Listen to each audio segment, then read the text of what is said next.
Welcome back to 1010's podcast. My name is Michael with Adam and Robbie, and we have a special guest on the phone that we alluded to last week, and we're very thankful that he could be here. It's Heyward Wagner, who is Director of Marketing and Experiential Programs with the SCCA. I believe that this is somebody who's listening's fault, actually. Meaning James? I don't know. Well, I know James, but I think there was, from what I understand, there were one or two other people that reached out to Heyward, weren't there? Well, Heyward's going to have to tell the story because apparently 1010's podcast has some level of reputation at the SCCA and has had for a period of time. For a period of time? I didn't realize that. How you doing, guys? Good. We were doing good. Well, first of all, thanks for having me. And, as to the reputation, I think the closest parallel that I can draw is when I was a wee lad in my early 20s. I showed up at the runoffs with a bunch of my buddies to flag on Friday morning, the first morning of races. And I mean, I realize that I'm like way past a millennial, and so this is going to be hard for all of your listeners to relate to. But the movie Braveheart was actually new then. And we crested the hill at turn 7 with our coolers and our bags and our gear and everything. And just for giggles, we charged the station from the top of the hill and screaming freedom as we ran down the hill. And we get to the bottom of the hill, and we think we've just stormed the castle. And the corner captain takes a cigarette out of his mouth and looks at us and goes, "Who the fuck are these guys?"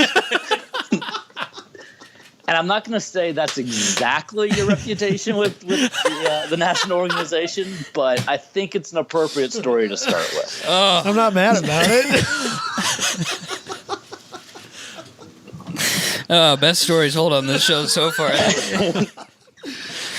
I think that's fair. That's us in the podcasting world in a nutshell. That's applicable to other organizations as well, I think. So the real story is I was in LA, and we had just wrapped up a meeting with the leadership at I think it's SEMA, and talking to them about how to get SEMA and SCCA better involved and connect with their partners and stuff. And I get in the car, and I've got Mike Cobb, who is the president and CEO of SCCA, and Eric Prill, who's the chief of operations, in the front seat, and I'm sitting in the back seat. And I get an alert on my phone that I've been tagged on a Facebook post. And I open it up, and the post is basically like, "Hey, no matter what you think of X, Y, or Z, you should listen to this podcast. They've got some really interesting things to say about Heyward Wagner," which is where I got tagged. And there's probably a lot we can all learn from this. And I'm like, oh God, this is not what I need right now. And so I'm sitting in the back of the car, like trying to debrief this meeting, trying to get ready for the next one earbud in. And I believe the exact phrase that jumped out at me, and I try to limit myself to one F-bomb per podcast. Sorry. But it was Adam's statement of, this guy effing gets it. And I like ripped the earbud out of my ear and grabbed the USB cable and jammed it in my phone. Like, "You guys got to hear this. Somebody likes us. I've got a fan." So that's how I learned about you guys, and listened to the rest of that show, and I've checked out some others and talked to James and some other folks that that connect with you guys on a regular basis. And I think podcasts are great. It's a great way for us to kind of get our message out about where the club's going and what we're trying to do. It's a great way to connect with people that are looking for, a different way to experience motorsports. And so I'm stoked to be here with you guys. Yeah, it's great. Just from my own perspective, I tried to do a little bit of research on you, and I wasn't exactly sure how you had worked your way up through the ranks at the SCCA to get to the point where you are now. It'd be interesting to know a little bit more about your background. So the super short version is that in 1976, my parents were at the Chimney Rock Hill Climb, and there was a conversation about the impending worker shortage that SCCA has been fearful of for about 70 years now. And they decided to take matters into their own hands, as it were. And I was born the following January.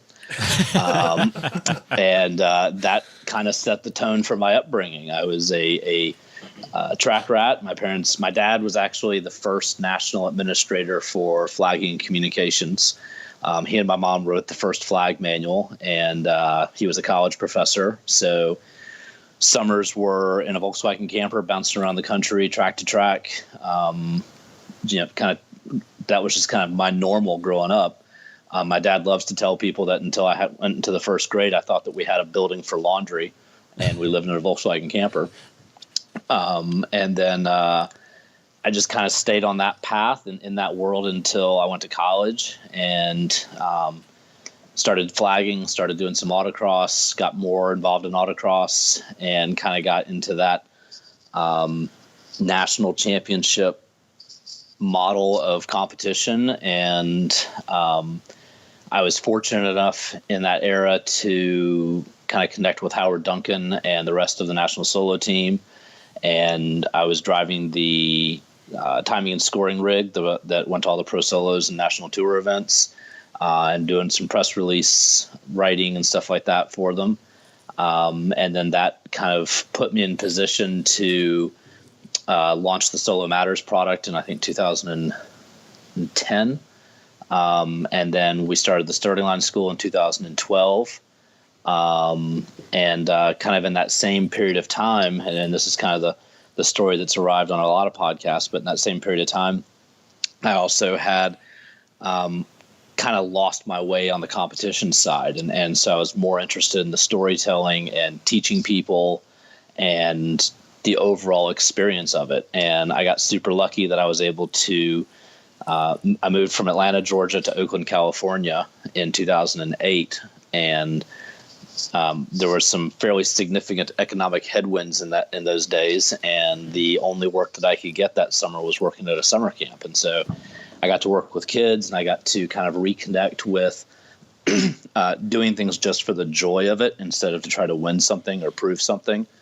And I really wanted to bring that back to motorsports. And so in 2012, I got a chance to meet with the SCCA board of directors and talk to them about the concept of experiential programs and show them examples of how this worked in other parts of the world. And if you look at an industry like snow sports, like 99% of people who own skis or snowboards don't compete on them. And they have that 1% that competes that everybody kind of looks to and goes, that's awesome. I want to be like that guy.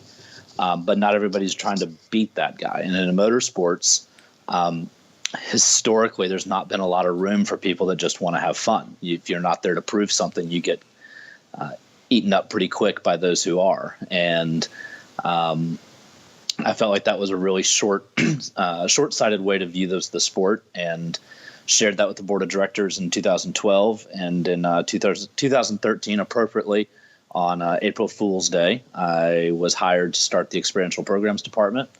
And that next year we launched. We kind of brought Starting Line into the department.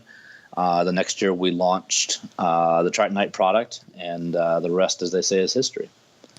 So I feel like we talked on the phone a little bit. I feel like I can be somewhat candid with you about my experience with the SCCA in hopes that we can have a discussion about some of the changes that you've made during your time. But, my experience with it has been at an autocross level. And, I think it ties well into what you were saying about people having fun with the, at an amateur level competing in the SCCA. I wasn't getting a lot of joy out of it. I love cars. I love racing cars, but some of the other aspects of it were not fun. Were not enjoyable. So that's why I've gone down this path over the last 2 years of looking more at drifting, because it's obviously a lot of that's not organized through a larger organization like the SCCA. Some of it is, but a lot of it's not. It's still kind of grassroots. But so I find it interesting, I guess, that you picked up on that same issue, I guess you could say, considering the fact that you had grown up in that culture. I mean, that's all you had known was the SCCA culture. Yeah, well, yes and no, because I think the SCCA culture changed a lot from the time that I was a quote unquote kid until I was a young adult into current. And when I was a kid, my parents' experience was that it very much was a fun-driven culture. And yes, it's a national organization, and yes, there's national championships on the line, and people have high levels of authority and whatnot, and so there's always going to be politics that go along with that. But my upbringing, the two events that were huge standouts to me were the Chimney Rock Hill Climb and the runoffs when they were at Atlanta. And both of those events were, from my perspective as a kid, way more about the parties and the fun. And, there were hardcore people that were there to win, but there were also people there that were just in it to be a part of these awesome motorsports events. And I think what I've witnessed myself is that, in 1983, you could run in showroom stock A, which was a pretty awesome class. This was like Mazda RX-7s, 240, 280Zs. The front wheel drive turbo Saabs were there. It was a pretty cool class, and you were buying a car for $3,000 brand new, and you were putting $500 worth of safety equipment in it, which was your cage, your fire bottle, a couple other odds and ends, and you were going racing. And if you could run full weekends, you could run multiple weekends on a set of tires. The cars were still street legal, so a lot of people daily drove them. And so in 1983, in that model, if you made $15,000, $20,000 a year, which was kind of a national average income, spending $3,500 on a race car and then $1,500 a year to campaign it wasn't insane. And if you look at what like a Touring 3 or a Touring 2 car is now, where kind of your standard entry level point is a brand new Camaro or 370Z or something like that, you're talking about a $35,000, $40,000 car. You're talking about $15,000, $20,000 to prep it. For that same equation to work, you need to make $250,000, $300,000 a year. And so it either takes a huge amount of income, or it takes a massive amount of commitment. And I think the realities of the economics have resulted in an environment where 30 years ago, it could just be for fun. And now, particularly in club racing and road racing, there's so much money tied up in it.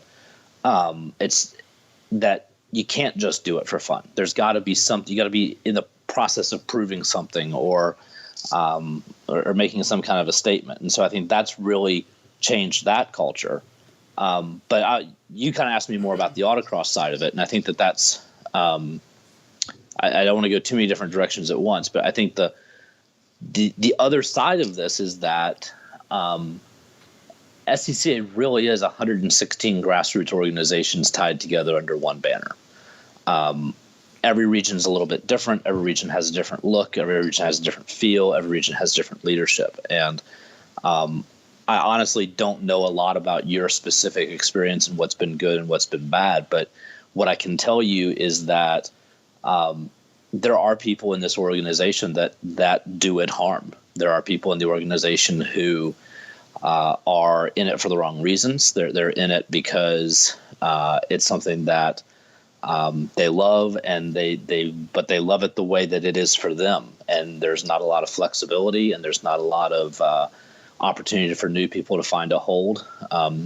There are regions in this country that have been really clear that they don't want their programs to grow, because growth means that, right now they got 25 people showing up and everybody gets 10 runs and they're done by noon.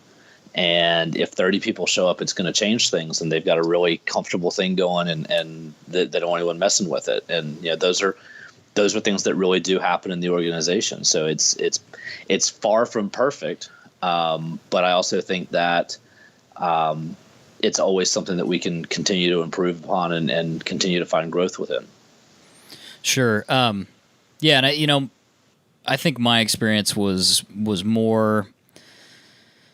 I don't know, Robbie. You kind of had similar experience. It may have been a situation where there didn't want to be a lot of change in our organization, possibly. But I think some things have changed over the last couple of years too. We've seen newer leadership with. So we're DMVR. You know, Randy Sams is, I think, still president this year, isn't he? I'm not sure where he's at. I know he's very involved. Yeah, and he's like literally the coolest person on the planet. Yeah, Randy's great. So I mean, that's changed. We've had younger people like our friend Chaz. He's involved in it now, and so there's been some positive changes. And some of my experience may have just been that autocross is not the right fit for me, and that doesn't mean that it's not the right fit for somebody else. I mean, absolutely, there are people that participate in different levels of motorsports because that's what they enjoy. Yeah, and I think that's a really important point to make, is that one of the things that is cool about SCCA is that you have road racing, and you have autocross, and you have rallycross, and you have road rally and track night and time trials, and all of these different ways to participate within the organization. And I'm super passionate about getting all of those pieces together in the same weekends so that people who just love being around cars and car people can kind of have different flavors all available at once. But yeah, autocross is not for everybody. It's not for me right now. I've got 2 little kids. I don't live in a town that has an active autocross region. And I spend a lot of time on the road for work. So to me, autocross was initially a lot of fun to drive. But to me, the real enjoyment of autocross is kind of that pursuit, that development of the car, development of yourself, trying to go back to nationals and do better than you did the year before, that journey. And it's not something that for me is a super accessible thing right now to have the journey, and doing it once or twice a year doesn't really check the box for me. So for me, I'm more into the track day, time trials type thing, because as a I can do it twice a year experience, that's more fun. Sure, and that actually touched on something else too. I mean, part of my maybe not great, if I had been someone that had been top 10 packs every time I went out, that may have changed my perception of autocross in general. But part of my problem is I bought a car not looking at the rule book, not understanding what I wanted to do. I just bought a car and decided I wanted to go racing, and this was a inexpensive and accessible way to do it, which is great for a lot of people that don't participate in motorsports, is to have an outlet where they can go do something. It's cheap, it's safe, it's you can just show up and people will help you, and all that's great. And then I kind of got committed to the car, but didn't want to build it in the class that it was in, which was D-prepared. I just didn't have the budget to run a D-prepared car, put together a D-prepared car that was going to be competitive. And so therefore, you kind of hit a roadblock. It's like, well, do I go buy a new BRZ? I kind of like this car, but it doesn't really work in this class. And so that leads to some other issues too. I don't know if, Adam, you want to dig into the rule book. I know you did some reading before we started, but so that was, now that car's been reclassed. I am here to debate Adam on the solo rulebook. That you showed up today specifically to take Adam down. That's why I spent 45 minutes freshening up on the rulebook, so I at least made an attempt to not talk out of my ass. So now, and then again, kind of after I decided to make this decision to maybe move towards a different motorsport, you added the vintage packs, or not the vintage packs, but the heritage. So now my car could be competitive. It could be. I don't know. Are they going to do that at nationals this year? Oh, I have absolutely no idea, to be honest with you. I don't think it took off. So this is where I admit my weakness. This is where I give Adam the upper hand. Heel he can go after. I was so embedded and so ingrained in the solo program for so long, and now that I'm on the national staff and it's not in my purview, I try really hard not to spend too much time in the rules and minutia of it. So I'm not as fresh on the 45 minutes that Adam put in is probably pretty good primer. But I think the bigger problem though is that the culture around autocross is that for you to have fun with that car, you need to be competitive in a class, and I just don't buy into that.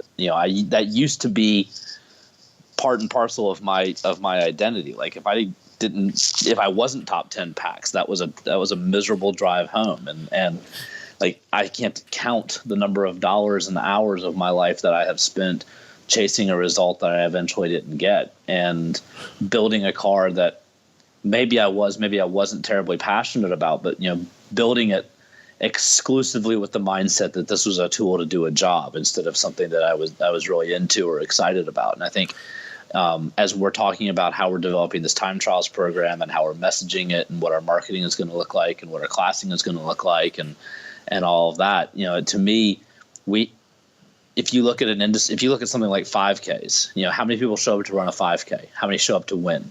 How many show up to win their class? How many show up to try to set their own personal best? Well, the vast majority only care about their personal best. I've run enough 5Ks to have a concept of that and connect with that. And I think that's a huge place where motorsports is missing. We are stuck in this greatest generation baby boomer. America goes and fights in World War II and World War I, and it's easy to understand, and there's clearly a winner and clearly a loser. And that's the era SCCA was built in. SCCA was built in this model of American competition where clearly someone wins and clearly someone loses and clearly the winner is better and clearly the loser isn't.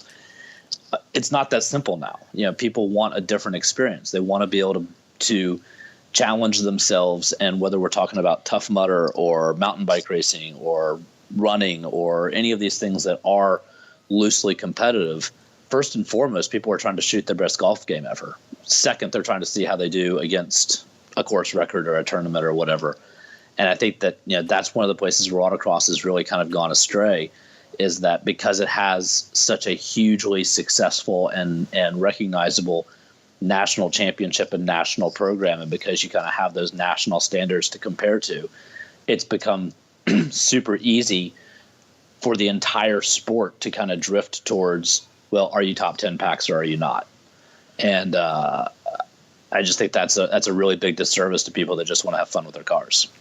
Yeah, absolutely. And that may be an individual cultural thing, per region. Maybe some other regions that I haven't experienced have a ton of fun, and it's not as much about that. Not to say that DMVR is super hardcore about it, but sometimes I probably shouldn't say this to an SCCA guy, but sometimes we follow rules that I don't know that we necessarily need to follow because it's not a national, it's not a nationals race, and so maybe just for the sake of people having more fun, maybe we could not do that.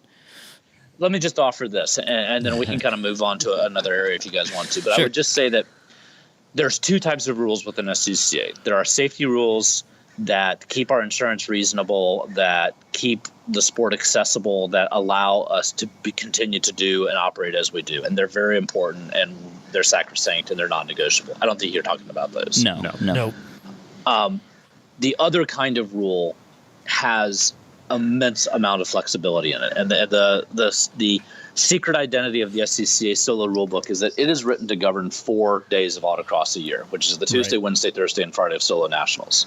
And every other event has the flexibility to enforce classing as they see fit, to allow different modifications and whatnot as they see fit. Regions can invent rules and can invent classes and all of those things.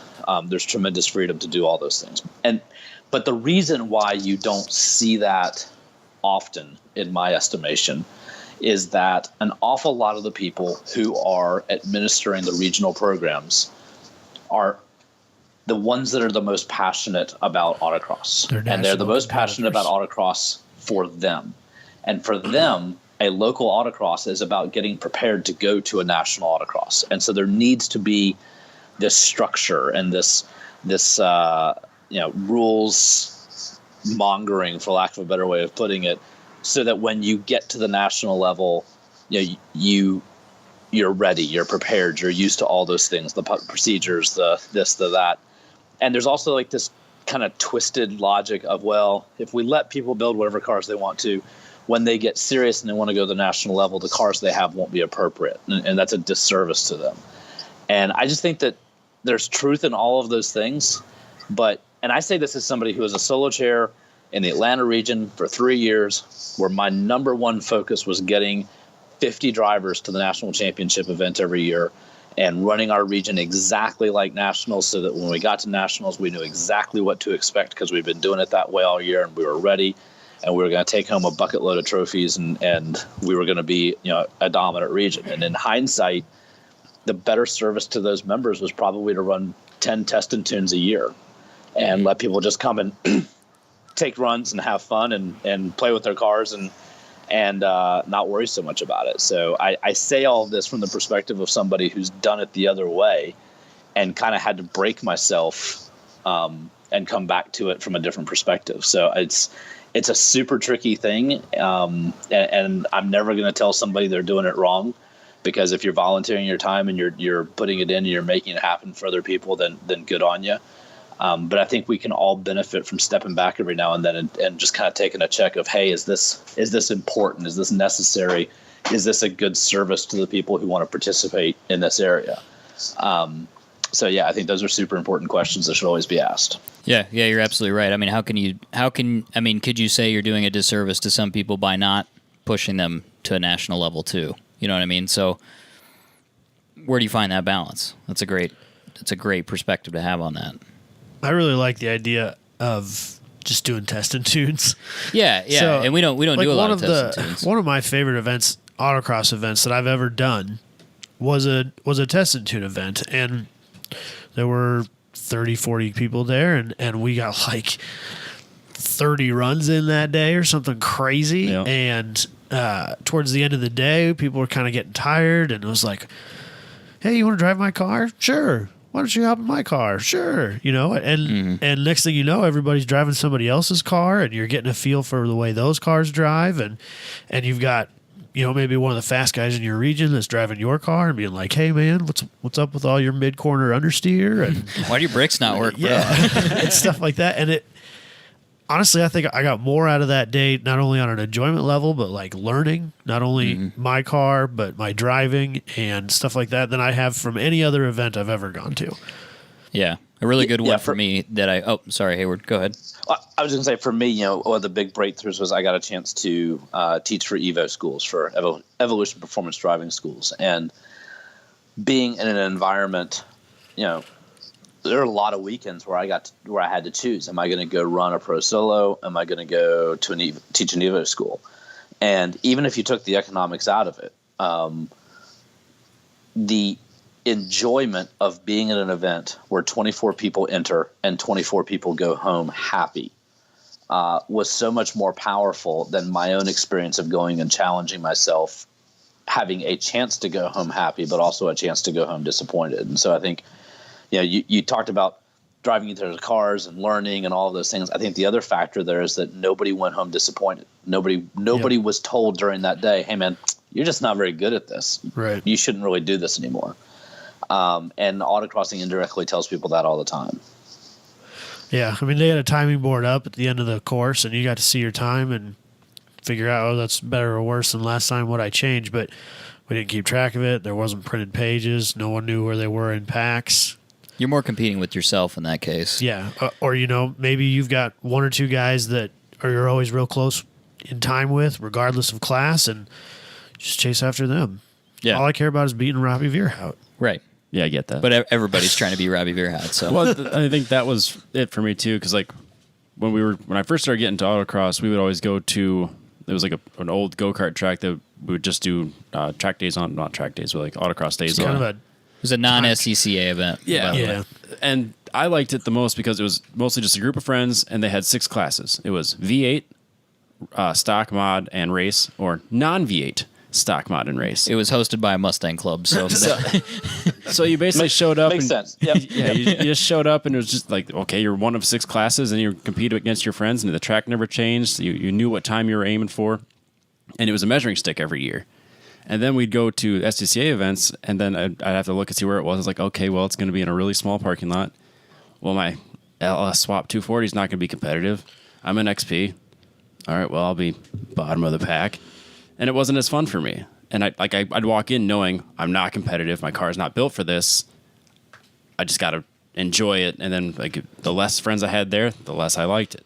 And then this year, it's kind of done the opposite, where everyone's like, we're all in XP. I don't care what you're bringing. XP for everybody. Yeah, we actually moved everybody into, like, all of our friends moved into XP.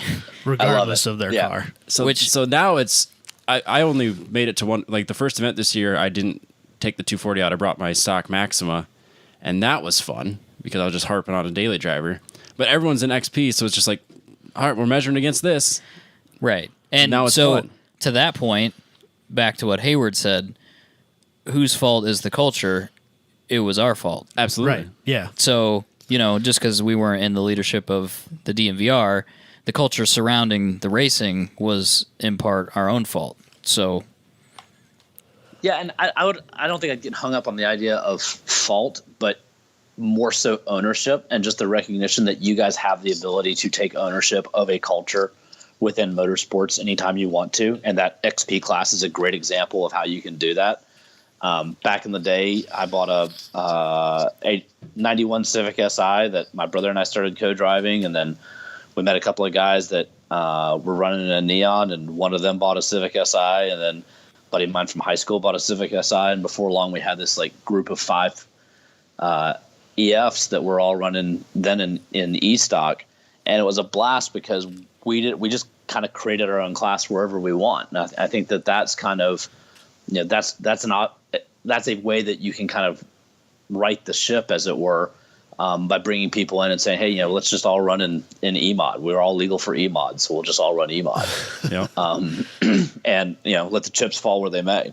And I'm just going to say that while we're in this gray area of conversation, I understand why it exists. I get it, but God, PAX is toxic for our culture. I hate It's it just so terrible. much. Without a doubt. I mean, this year it's kind of been our slogan is F your PAX, and then like we're completely go to XP. Yeah, go to XP. We're PAX sucks. completely ignoring it. Yeah. So it's just it was all on us to kind of just go. You know what? We're not competing for that. We'll just forget about it, and then we'll have our own class. We'll have our own fun. Right. Well, it started out because everybody started engine swapping everything. Yeah. Like we had the M3 that had the Explorer motor in it. Yep. We got a buddy with a Miata that has an Ecotec. ULS swapped your car. IV8 swapped my car, even though it wasn't an autocross car. Initially, there was some discussion about it being an autocross car, Right. and then just some other cars showed up for XP. And how many people were in XP last weekend? Oh, I think since it was like 32 degrees, there was only like 6 of them. Okay, but I think there's close I would to have been 10. 7. Yeah, I think there's. So let me ask this question. We are at the crux of a conversation right now in time trials rules writing, and I need data from you guys. All Okay. right. you got it. I'm This excited group now. of engine swapping, XPing dudes and potentially dudettes that you guys are rolling with, what tires are we running on? streets for the 200s. most part. Yeah, 200s. That, well, I shouldn't even say that because I was on slicks because I was in XP. well, but I won't so be you running those anymore. You bought a set of used A7s Yeah. because you thought, hell, I'm going to try this XP thing semi-seriously. I Yep. mean, the rest of the chassis is certainly not XP No. level, but just we'll get the tires. But I know Chaz with his Miata, he's planning on 200s this year. Yeah. I know the turboed Miata, he's planning on 200s this year. Yeah, I'm getting RS4s. If I was there, I'd probably run XP, even though my car's basically a street prepared build on 200 treads, but I'll still run XP. Yep. So my opinion for time trials is that the people that are serious, the people who really want to win, are going to buy whatever the tire the rules allows them to buy is, and they're going to run it. Correct. But the vast majority of people who just want to run for fun get all the giggles they need out of 200 treadwear, and they'd rather them last 2 or 3 events than burn up a set a weekend. Yes. I would completely agree with Yeah, that. you're talking like 100%. on track day level. Yeah, because Okay. one of the things that we are planning in the rules for Time Trials Nationals is that on Friday you're going to get 2 or 3 20-minute sessions on Friday morning that are full course 20-minute lapping sessions, untimed. It gives us in the event a chance to kind of evaluate you and make sure that your awareness is where it needs to be, and that we're seeing what we want as far as track etiquette and culture. But as soon as we're done with that, as soon as we flip the switch and go to competition mode, whatever you roll into the grid for that Friday afternoon timed session on is what you've got to run for the next 2.5 days. And there are going to be some classes where if you want to run an R comp or a true slick, you can, but you're going to need to choose one that you can get 7 or 8 20-minute sessions and 3 track crosses out of. So that's So you're not even that- allowing people to change tires throughout the weekend? Not unless it rains. Really? That's a It's an interesting rule. it's a harsh stance. I like Really? it. I like it. I do. Oh, I was gonna say Oh, wow. I kind of like it. Because tire budget is like the biggest thing about Yep. amateur level Yeah. racing. And our concern is that if you allow swapping, then you'll run a fresh set of tires. Yeah. So if you're going to run a 20-minute session for your best lap time, and you've also got a track cross where you've got a standing start autocross style timing, it's very possible that, particularly as you get into the R comps, that a different tire is going to be the better tire for each of those environments. I don't know the street compounds quite as well, but it's conceivable to me that a tire like a Hankook that likes a lot of heat, if you went out and ran it really hard 3 or 4 laps and then tried to put one in the books in your lapping session, that tire might respond really well to that, but it also might not respond super well to your first lap on a track cross where you really need to perform. So you might pick it in one place, pick another in another. We just kind of wanted to nix that and be like, pick your horse. Right. It's part of the strategy. Yep. So just so you guys are aware, because I don't know that you do, track cross essentially is a standing start section autocross on the track. They run a sector. Yep. No cones. No cones. Right. Oh, so it's a on- series of the corners. Right. You run on Yep. the track, but it's standing start, and I think you just do sectors of a track. Interesting. Yeah, I mean, basically the whole thing that we're trying to do with Time Trials Nationals is test things that regions can reasonably replicate. And that is what has happened with Solo Nationals. Solo Nationals is a 45-year-old product, and anybody from any region in SCCA can go to Solo Nationals, and by the end of the week, you're like, got it. I know how to do an autocross. Understood. Done. Time Trials doesn't have that kind of house on the hill, and so what we're trying to do is build something where regions can get their programs going because we've created a blueprint. And one of the things that's available is lunch breaks at road racing weekends. You've got an hour, the track is shut down, and let's say you got 40 cars. Well, if you've got 40 cars and you can release them on a 20-second release because there's no cones to set up, that's super easy to do. That means you need 40 minutes to get everybody 3 runs. So you've got 10 minutes to set it up. You've got 10 minutes to tear it down. You need a couple of workers. It's super repeatable, super manageable. And the idea with doing it this way instead of the flying lap is that you don't need to go through the licensure process. You don't have to go through the etiquette process or the traffic management, any of those types of things. It functions just like an autocross. So you put your start line in a point, you put your finish line in a point. Ideally, you kind of eliminate your high-risk corners. You make it 4, 5, 6 corners that don't have any that are high-risk, high-reward. And it gives you a chance to get people on track that might not have been able to otherwise. It's very similar to the way that our local drift organization runs their drift days at the track that we have around here.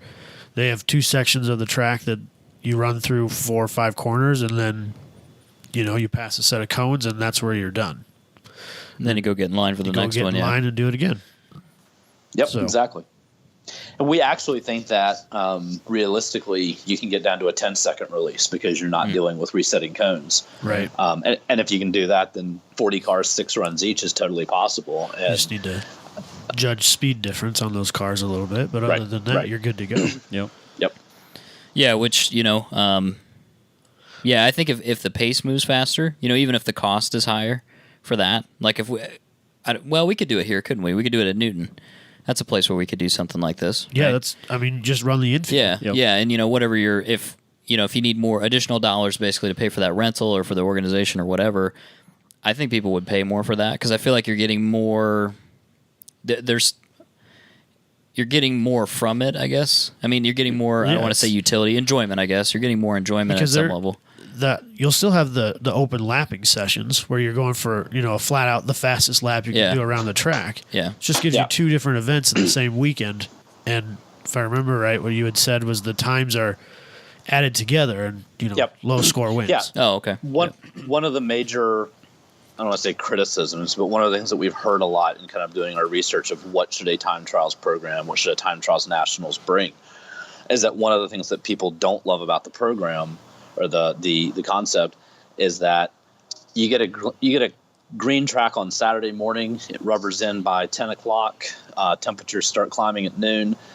A lot of events, if you haven't put in the top time by lunch on Saturday, everything after that is just kind of, lapping sessions. Nobody's able to touch that time because temperatures and track's falling away.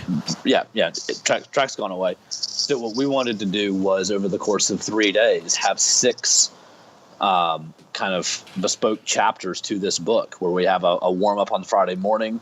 We've got a track cross on Friday afternoon. We're going to do a 20-minute lapping sessions on Saturday morning. We're going to do another track cross on Saturday afternoon, and then another set of lapping sessions on Sunday morning, and a different track cross on Saturday afternoon. And because we're at National Corvette Museum and we have all these different configurations to work with, each of those 6 can be on completely unique or different interpretations of configurations. And so the idea is to keep the participants engaged the whole time, because the challenge keeps changing, the format keeps changing, and really kind of keep it on point the whole time. So this is what I was excited about. Time trial talk? The whole time trial thing. Well, I mean, from our original conversation about you, Heyward, is this time trial event that you're building, not only like the way you plan on running it, but the rule set you've built for it, the whole thing. That's what I think sounds awesome. So we're super excited about it. And what you will be really excited about, Adam, is to know that we've got the people that are steering this, the people that are building it. I think 3 of them are in their 60s, 1 in their 50s, 2 in their 40s, a 30s, and a 20. And we're still not screwing it up that bad. So I love that you guys are purposely trying to make a rule book that allows for creativity instead of squashes it, that you have in your head that, like, there's a very good chance that some or a large portion of the people who are here aren't necessarily here to win. They're just here to improve upon whatever it was they'd done the time before, or to set a base to improve upon the next time. And I think that that's awesome, because I don't have any level of interest in competitive wheel-to-wheel racing. It's just not anything I want to do. And so, well, I mean, it's, as you referenced before in the show before, when you you kind of called me out, it's a really efficient way to destroy your life. Though. You can lose literally everything trying. Yeah. And by the way, I don't have any ill will or bitterness towards this. There could be definitely be an SCCA saved my life after school special based on this experience. But I think what's interesting to me, the thing that really kind of jumped out at me about listening to you guys and Adam, your interpretation of all this, is that it's 100% cultural. Yeah. Like everything that you proclaim to be great about time trials exist within autocross, in that you can go to XP and not give an F and build the car you want. And it's all there also. But that culture is so ingrained in autocrosses about national championships and achievement and packs and all that stuff. We're not doing it that terribly differently in the rules. We're doing it differently in saying, hey, this is about you. This is about the quest for speed. This is about setting a better mark than you've set before. This is about standing there and witnessing greatness when somebody resets a track record or resets a class record, and that's a win for the community. And that, to me, I can't thank you enough, because the doubt that we had at 3:00 that afternoon, and then I heard that and I shared with everybody, and everybody was like, somebody got it. But I think it's important to point out that it's not that different. Everything within SCCA, everything within motorsport says these are the rules. If you cross this line, you go to this class. If you cross this line, you go to this class. That's everywhere. The only difference is that we're asking people to think about their experience and their journey first, where autocross has gotten in the habit of asking people, how'd you packs? Well, I think the hard thing about autocross and personal improvement is that even if say our local region runs the same lot 10 times a year, they just go there and they run it. But every single time it's different, even if it is at the same location. And so I have no way of gauging whether or not the changes I've made to my driving style or my car or anything like that are better or worse, other than comparing myself to somebody else who's also changing the things they're doing and could be getting better or worse. Wouldn't it be cool if you could run like 10 test and tunes a year and always run them on the same course? Yes and no. But that's kind of what Robbie was talking about with the Marshalltown thing. Right. No, that's why I loved having that go-kart track. Yeah. It was about a half a mile in length. It was consistent every single time we went there. It was the exact same. So I know that when I go there, I know how fast I went last time. I know what I've changed and whether or not that made it better or not.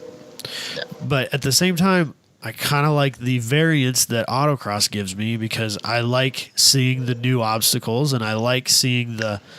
So I'm going to jump in with you here because I will confess, and don't let any of your listeners hear this because this is bad for me. But, we will edit this part out right now. Yeah. Wink face. And we're face. back. Yeah.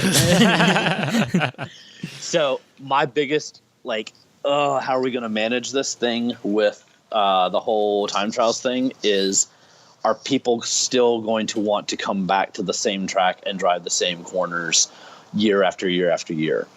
And I think in club racing and road racing, it works because you have that challenge of the other car on track with you. And so it's not as big a deal. And hill climb, it works because hill climb is so challenging and so adrenaline packed. Hill climb is my dream racing, by the way. Oh, dude, it is. I've done a couple of them, and I was driving a really slow car, which gave me lots of time to think, well, this might be the last time I ever shifted to third gear. But yeah, that's my concern, because I think what is so great about the autocross product is that it's dynamic and that it changes and that you can, experience different courses over time. But yeah, I think that's going to be one of the things that we're going to have to manage is, do we have talked a lot about the idea of having a record book and having the ability for people to come back and challenge class records and their own records, and we can have a record for fastest all time with an LS, or we can have a record for fastest street tire car or fastest factory aero car or whatever. And I think that will help to keep people engaged in the same way that Bonneville has kind of kept people engaged with, fastest pre-war Indian with only one wheel. Yeah. But fastest unicycle. That all kind of plays into it. So, but that record book, what we haven't really figured out yet is it going to be based off of your total time over 3 days, or is it going to be based off of one of the 6 elements? And over years, are we going to be able to change elements and twist things up? So I think you have a track. We're still record. developing. You have a track record that people can chase after, although tracks do change from time to time. And then you have the track cross part of it, which can change every single time you hold an event there to keep that dynamic level. You have both that way, which I think is great. Yes.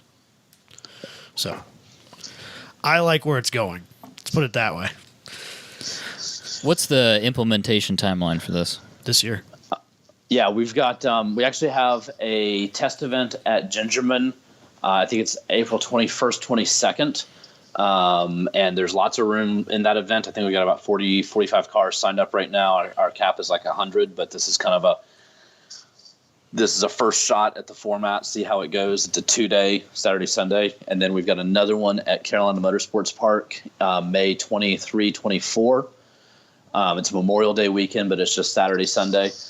These will be lapping session on Saturday morning, track cross Saturday afternoon, timed lapping session Sunday morning, track cross Sunday afternoon, just to kind of give us some, we really want to see 50 to 100 cars at each of these to kind of give an opportunity to test the format a little bit. And then September 28, 29, 30th at NCM, we will have the first TT Nationals event. We're capping it at 225. And I'm devastated to tell you guys that the Rick Astley is playing TT Nationals rumor was actually just an April Fool's Day joke. Dang it. Yeah, I was super disappointed. But I think it's going to be a pretty good time. It's not too late. We could change that. Rick, if you're listening, don't give us up, buddy. Don't let me down. Oh, Jesus Christ. Can we change subject now then with that? I mean, we are rolling up. We are rolling up on 5:30 for you. Yep. So I want to make sure we're respectful of your time. Is there any closing thoughts, remarks, anything? I have a couple little things I want to talk about. Okay. Rules wise, I'm gonna go nice on these though. Oh my God! All right, here we go. Can we do a speed round? These are more rules that I So electric cars. We'll start there. All right. So basically, although I read the rule book again, and it appears that Street Mod now has some level of allowance for electric motored vehicles. It doesn't really tell me if that means that I can modify or I can take a standard car and put an electric drivetrain in it and run it in Street Mod. Do you have any idea if that's a thing now? Or are they talking about like bringing a Tesla to Nationals and racing it in Street Mod? So I can't answer anything about autocross rules with any accuracy whatsoever. I can tell you that our intention in time trials is to track records for electric and hybrid cars at each of the prep levels. And by default, that would mean that we would keep track of a record time for an unlimited electric car, which would allow you to either make a combustion car an electric car or take an electric car and do whatever you do to make it more. Okay, so see, this is one of the things that I think that the SCCA is missing out on right now, is allowing people to do that. Way back early on in our adventure doing this podcast, we talked to a couple of local guys who had taken a Miata and a 944 Porsche, and they had converted them to full electric cars, and even semi-regularly competed with those cars at our local autocrosses. The problem is that I think, at least at the time, those cars would not have been allowed to compete at nationals. And I think that even if it had to make another class for those cars, that's something that they should try to be encouraging. And yeah, I think the only thing that is I don't want to give you any speculation. I think there's some safety concerns just because we don't know battery fires and the yeah, we just don't know how to deal with it yet. And we should. That's not a valid excuse. We should. We just don't yet. So. I get that. All right, what's next? Speed round. Go. So speed round. Solo has, let's face it, way too many classes. You just asked for another one. Come on. I know. I did. That's why I said I don't even want to do that. But okay, so have you ever? So one of our local autocross groups, they are not an SCCA affiliate. They actually do use NASA's time trial rules. So they literally have 9 classes. When you show up, they're completely autonomous from anybody. But you show up for a weekend there, you're in one of 9 classes. When you go there, there's a pretty small chance that you're not going to be actually racing against another person in your class because of the small number of classes. Whereas with the SCCA, I have a 1984 Dodge Omni GLH, and of all of probably 50 to 100 autocross events that I've competed in, never once have I had another car in my class. And so, why aren't you running XP? Well, there you go. Solved your problem. At the time, that was not a thing. So, is there? I mean, how did this happen? How did they end up with such a huge number of classes? So, you got to keep in mind that SCCA is first and foremost a membership organization. Right. And at the end of the day, you pay your dues. You are a member. You get a vote. You want a class. You got enough people with you that want a class with you, you're going to get a class. That's the difference in a for-profit model and a non-profit model, a membership organization model versus a business model. A business model is going to put together the best product that they can, that's easy to understand, and the job of a for-profit company is to produce a product that people want to buy, and the job of a membership organization is to serve the members. So, real quick. Is NASA not for profit? as well? NASA, I believe NASA is a for-profit organization. Okay. I just wasn't sure. So. Yeah. I mean, it's super frustrating. It's super hard for me as the director of marketing for the organization to go out to the world and. Nope. Do we lose him? I think we might have lost him. Heyward, are you there? I think we lost him. Oh, no. See, you were supposed to do speed round. I was That was trying. not speed round. I'm terrible That was the at speed slowest round. questions I've ever heard in my I entire don't know why life. anybody thought I'd be good at speed round. Let's be real here. Oh, He's there back. he is, Hayward. Yep. Did you lose me? Yeah, we we're did. there, but you're back. Okay. I think we're good though, right? We're gonna let you go because I know you got to get going. Yeah. Yeah, my kids are gonna revolt if I don't feed them. They I'm a child, want I get food it. every single day. It's super disappointing. Yeah, I know, and like multiple times a day, and they need Yes, stuff and want to yes, go places, yes. not get it. If you can hear my voice, stick with the race cars. No kids, just race cars. Hayward, appreciate it very much. I hope we can have you back sometime. I appreciate you actually Love having to. a real discussion and answering to. some hard questions. I know we didn't softball anything at you, so I really do appreciate that. We're gonna let you go. Thank you very much. All right, you guys have a great evening. Yep. See ya. That was the first Skype failure we've had. I don't know what that was about. But anyway, we shall continue on with the show.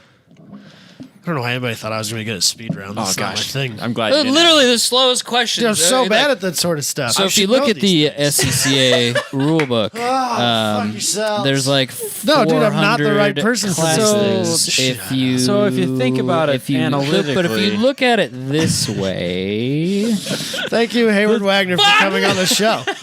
I'm so happy about this. okay. Anyway, Damn it. can I move on? Yeah, I can't believe that we actually got him on the show. That's Yeah, it was awesome. That's cool. And I appreciate it. And he answered questions. Yeah, and the biggest takeaway that I got from the Slip Angle show that he did, and then ours. So you've listened to it now, too? Yes. Excellent. I mean, it took me like 4 straight days of trying so Right, hard yeah. to get time to listen to it. Right. Like I'm sitting at my desk, someone comes up. No, whatever. leave me alone. I'm listening.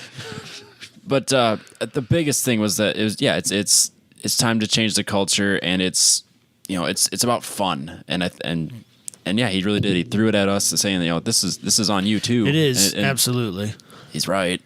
Well, that's why I wanted to have him on. And what we talked about on the phone was that I knew after having the conversation that perspectives may have changed slightly, or And here's the thing: I'll be honest with it, and I hope that Heyward or anybody else can respect this. I don't want to. I'll put it this way: I am willing to pay more for my track day or driving experience if I don't have to work as much. Yeah. I think Yeah. that's 100% fair to say that, and to say that maybe for that reason, autocross is not the right fit for me. And it doesn't mean that it's not right for somebody else, and it's not right for a beginner, and it's not right for someone that's been doing it for 40 years. It's just, this is my perspective on this right now at this moment. Because, see, I've, different perspective. The course working part of autocross has never bothered me. Really? Because No. I actually, frankly, I kind of enjoy it because I like spectating basically any form of motorsport so much that doesn't bother me being out there and doing that. And I also kind of like the opportunity to see what other people are doing, Yeah. as far as ways they're going through certain obstacles on course and stuff like that. And so, course working has never bothered me. I've almost, I look at it as more of a learning opportunity than frankly, some people look at it almost as a punishment. Oh, I'm not doing that. I pay money. I shouldn't have to do that. And this is not a great excuse, but my car's not perfect. It's Right. carbureted too. So sometimes I got to stop and work on the car. Yeah. So if I do some runs, I'm like, man, this thing's not running right because it's super cold today. Right. And it's, or it's running really rich or whatever. Like, I need to have some time to work on the car. Yeah. And they're like, hey, you got to go work. I'm like, well, Can I pay extra not to work? yeah. And that's kind of that's kind of been my perspective the last couple of years was like, can I do something? I mean, I know it doesn't help. No, That doesn't help the culture or the sport. They still need people to do it, but Yeah. it's kind of like I feel a little Well- caught between a rock and a hard place here. Where, No, and I totally get where he's coming from too. Where it is nice to have only 30 people show up, and you do get a bunch Yeah. of time. And if you do need to stop and go work on something and fix it, and they're fine with the 3 people working because there's only 25 people. That's great.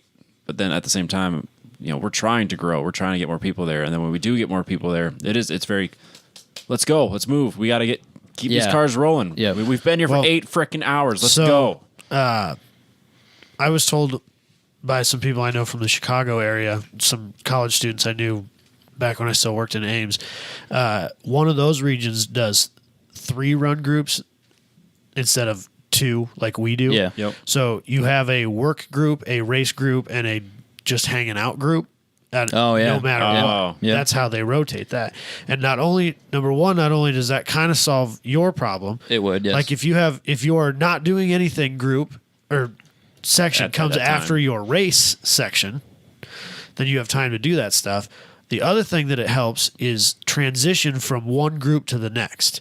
Go faster. Right, because if the group of people who aren't doing anything, they see that the cars are almost all the way through for that run group, they can be right there on the edge of the, spectator area, ready to go out to their respective positions where they're supposed to be, because that seems to be the thing is people are so bad at getting out onto course and doing their corner working. Right. It takes so long for that transition. You've got 15 minutes of downtime. We could have had half this heat through already. Yeah. I mean, truth be told, that wouldn't be a bad suggestion to just bring up at the next one that has like I have 60, 70 cars. Like, hey, That has been suggested. Can we do 3? That has been suggested. Here's the issue with that, and this is where, It's not admittedly, perfect. I got annoyed the last couple times I went out, is that we decided we were going to split based on class and not number.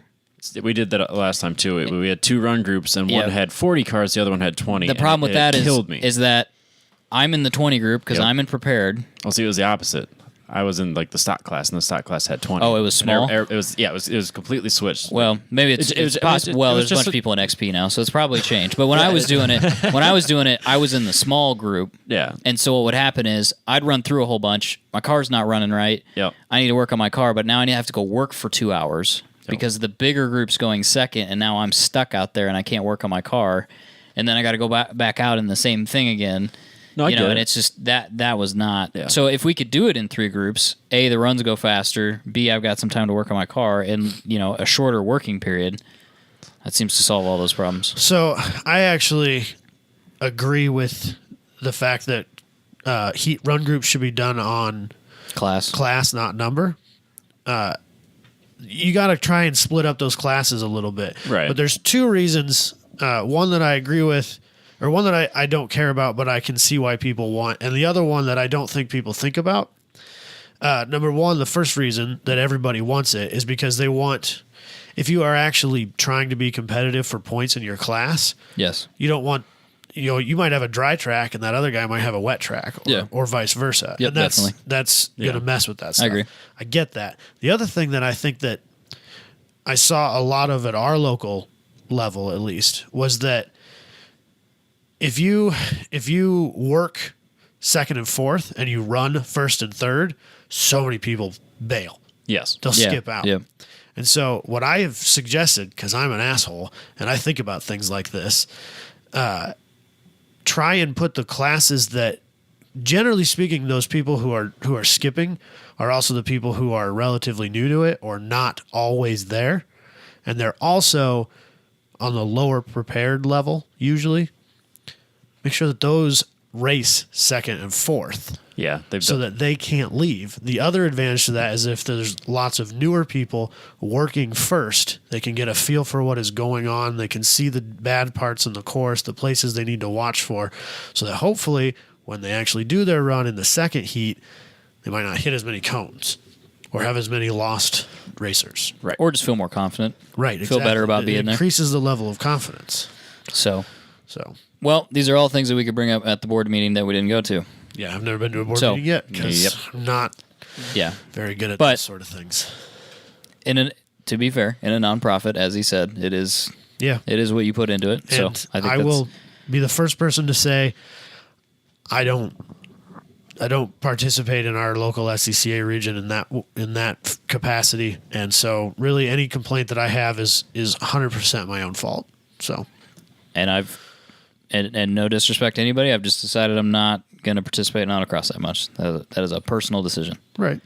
I'm more not time trials right away, but more PDX. HPD. You're working PDX towards time trials. yeah. It was like, so this timing is perfect. 'Cause like last year I decided, you know what?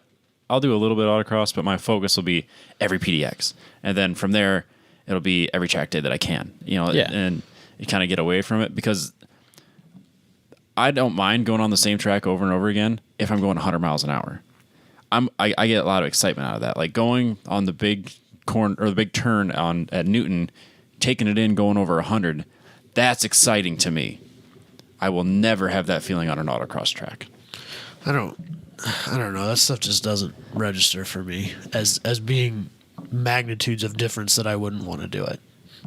Oh, I no, also I can't still, afford track well, days. yeah, see, so- I still do autocross, but no, there's not that excitement. I'm not sitting there, my heart's pumping. I'm just Not getting that adrenaline done. My hands are shaking before I get out there. Like that's not happening in autocross ever. My hands are shaking because I always decide to go to the March one. That's the problem. Yeah, You're just cold. I'm just cold. You're I'm just I straight wasn't cold. so mad last time with the heated seat and the heated steering I told wheel. you. Man. Everybody's like, why are you leaving that heater core in there? You're dumb. That's why. It's nice, isn't it? Yeah, well, it is for the Maxima. Not. Yeah. I won't do it in the 240 just because it's not. I'm just worth saying, the though, effort. that's No, why. I'm not. I don't fault you for that. I get Yeah. it. So, anyway, is that it? Shall we move on? Let's do it. Can we do... We could be here They're forever. like, so- yeah, we could... We need a drum roll noise, or you need like one of those boards that does action things that they have on radio shows. But this week we are introducing a new segment.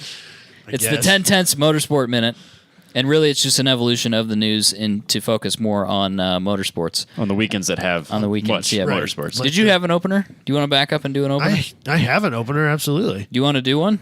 Probably shouldn't we? Presented by Factory Fabrication. Real I have quick, a- I let's have a do that. And then relatively quick one, I think, as long as we don't. let's I do don't it. think Let's that do it's gonna- let's do an Adams quickie. Can we do an Adams quickie just real quick? yes. That's what I specialize in.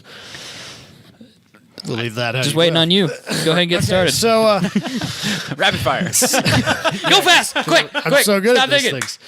things. So we've often said in the past, like especially with NASCAR and stuff like that, back in the day was the glory days, right? That was when The racing 60s, was man. racing Smoking and men were cigarettes. men, right? Right, yeah, you don't even care. And Drinking that- Busch Light between and rounds. that Yeah. all these rules to make all these cars like more and Safe. more and more spec has really killed that racing.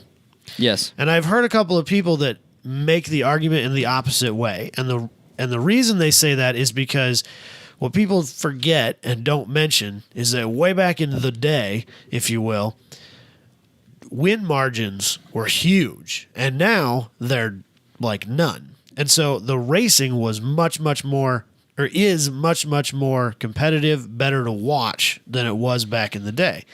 So I did my best to try and hunt that down across all forms of motorsport. I wanted to find some IndyCar, some Formula One, some NASCAR. I shouldn't say all, the big ones, the ones that have been running long enough Right. to have this information, right? Unfortunately, nobody keeps good tabs on win margins for like Le Mans or Daytona or anything except Indianapolis's Motor Speedway's webpage has a win margin page Oh, really? for the Indy 500. Bizarre. So, Okay. I bet you could look up the like if I wanted to, I could probably go and find that information for each individual race. yeah. It would But take, I was like, I'm going to be here for need this quick. months, Yeah. right? So I compiled some information on the Indy 500 because it was the only one I could get that was easy. And if somebody else wants to take the time to prove me wrong on this, be my guest. no, so the only Le Mans I can think of is like Ford versus Ferrari, and then Right. like recent time. But that Ford Like, versus everything in Ferrari between, one, That wasn't that the- win margin was kind of staged. Yeah, The two Ford GTs that Yeah, won yeah. first and second, that narrow margin. first, second, third. Right, yeah. but that narrow margin was semi-staged. No, there was not semi-staged. It was 100% Okay, staged. fair. So anyway, neither here nor there. So what I did was I grabbed. They had it in minutes, if that was applicable. I converted them all to seconds, and got some decade spans. So 51 to 60. I did 51 to 60 instead of 50 to 59 because in 1950 there was like a 40-minute margin because of rain or something like that. So that I was didn't like, count. that was No, like an that's- extreme outlier, and I left it out. But the average win margin over those 10 years was 89 and a half seconds, so a minute 29.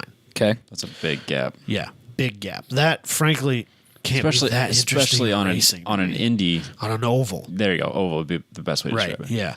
Yeah. 70 to 79, that gap shrank to 51.1. Still big. Though. Still a pretty big margin. Getting smaller. Yep. But a pretty big margin. Is that even the same lap? I assume so. Can you lap? I don't have Can you any- lap that in 50 seconds back then? I don't have any idea. I bet you could. I couldn't answer that question. I'll bet they're off laps. I bet It's it's a lap ahead. It's very possible. 90 to 99, getting a little more recent, 3.7 seconds the average win margin. That's a shorter. little bit closer. So, yeah. And then I had to skip around. So, like, for a couple of years there, they finished under caution. Doesn't count. Like 4 years in a row. In yeah. the last 10 years, they finished under caution. So, what I did was my last decade, if you will, which is actually only 9 years, Yep. is the last 9 years that they actually finished under green. An average win margin of 0.95 seconds. Damn. So the question I pose to you, based on those numbers and nothing else, I understand that this is really vague. There's many things you There's can a lot of throw into it. factors that you could throw into that. I can also tell you that way back in the day, there was one Daytona 500 that was won by 2 laps, and that won't happen these days. I can guarantee that. Right. Do you think that even though these cars are much less interesting, is that better racing? No, I think that your nostalgia plays into it a lot more Right. than anything. I mean, yeah, you can look back the '60s and like you can look at the styles of the cars and like. You know, I you wouldn't could want to look- watch an Indy 500 where the guy wins by 89.5 seconds. Right. No, he clearly like he just ran away with it. And, That's and, not and an then interesting race if to the rest of the pack is close or are they all spread out like that? And yeah, I mean, even back many That probably minutes. plays a big part of it. What's the rest of the pack look like? and your reliability back then. Well, yeah, that's the other versus thing, now, you know, have to be reliable. I for the couldn't tell you entire what the race. level of attrition is there. Hell, I don't know. Yeah, Maybe there's a lot 50 to it. cars started and 12 finished. I Right. don't know. Right, and I think the nostalgia factor, and then the fact that back then it was dangerous. Like people freaking died like all the time. Right. Like in the '60s and '70s, a lot of people didn't make it through the season. Well, maybe not a lot, but you know, somebody didn't make it through the season almost in everything. At least there was at least one major death in every major motorsport annually. I think it's At pretty least, safe to yeah. say. And then I mean that kind of brings up the excitement level because you're like, It does. someone could die today. But see, I don't know. how I feel That's about like that. the Roman Empire It's with like like the gladiators. worst way of being no, I get excited it. about It's sick. But people like crashes, though. I mean, I know. It's why they bunch but- up NASCAR. But see, here's the thing. I think people who don't like racing like crashes. Problem is that's the general spectator. I don't like seeing crashes. In my mind, a perfect race is green from start to finish. I don't want to see crashes. The animal in me when there's like a like on a Formula One of like 2 cars are bouncing off each other. It's like oh, Well, yeah, but rubbing is racing and that's fine, but crashing and rubbing are two But someone very slides different into the things. wall. Yeah, I mean, I don't want to see you- that. I watch drifting. Don't look at me. Between you two, you guys figure out. it out. He You guys loves- figure it out. he loves I love crashing. people crashing into shit. Should be Each bouncing out other, other's walls, doors, whatever you do. fires, everything. it's the train wreck effect. I mean, Right. you know it's coming. You know it's going to be bad. You know where your eyes are going. So I think that's part of it too. But no, I'd say I just think that your lap times and your racing. I bet your race, like if you had to watch a 1959 Formula One race, I don't think it'd be that interesting. probably wouldn't be. Parts of it would be interesting, just like parts of ours now would be interesting. Right. But then at the same time, people would argue, well, it's Ferrari versus Mercedes, so that's boring. So I think Mid pack's pretty exciting this year. yeah, I don't think it's I think it's an apples and oranges comparison. So I think they're you have exciting for to, different reasons. you have to take it with a grain of salt as to why you like one or the other, in my opinion. I just think that information shows me that rule makers need to walk a fine line between, making sure that racing is fair and competitive, but also not straying too far away from what those cars started out as Right. and stuff like I mean, that. So I mean, going 200 miles an hour is going to be inherently dangerous. So I mean, I still maintain that if they went 160, but were more realistic cars, I'd be fine with that. yeah. I don't think that mile per hour gap is that important. At least not to me. No. We can get into this when we get to the motorsport minute. Yeah. But I was trying to explain DRS to Jess during the Formula One race. Did she think it was stupid? I had no fucking clue what I was talking about. I tried so hard. All I was right. like, he's got to get within 1 second, and then he gets the DRS, and then he gets more. He can gap it. What? Never mind. He just needs to get close. That in itself may be a problem, which we can address. Don't Don't forget factorfabrication.com, our buddy Booney. He is a master fabricator, makes lots of wonderful things, can do a lot of custom work, commercial, residential. Custom furniture. Stuff's available for sale on his Eatery website. The other day. Did he update his website? Because it looks like there's No, more I'm just stuff in a on different there. section. I've never been. Robbie's just digging deep in there. Oh, yeah. Finding some interesting Getting stuff. every inch of this How was website. How was your My Eatery wonderful meal at Eatery A? Was it delicious? so expensive. It was probably expensive. I was like, all right, it's Easter Sunday. We'll go to this new church, and then we'll go to Eatery A because it's right down the street. And it's like, yeah, we'll do that. And then we went there. I was like, all right, well, we had the sampler last time I was here. We got to get it. So we got that, and then we got some entrees. And I was like, You blew it out accidentally, didn't you? shit, this is. Oh man, That first event of the year, he's not going to that one anymore. it was a sushi expense brunch. It was so expensive. Oh, come on, man! You gotta go ham on lunch, bro. You gotta get crazy. A little brunch action. Little brunch action. You're combining the cost of breakfast and lunch. You see how that works? Oh, that's okay now. Yeah, so now it's cool. I dude. combined It's the. half as much. Now, if you yeah, really I think got twice the about budget. No, it was a that third way. because I also combined in the cost of dinner. and a meal the next day. Yeah, Bringing that shit home. it was so with you. good though. It was good. Factorfabrication.com.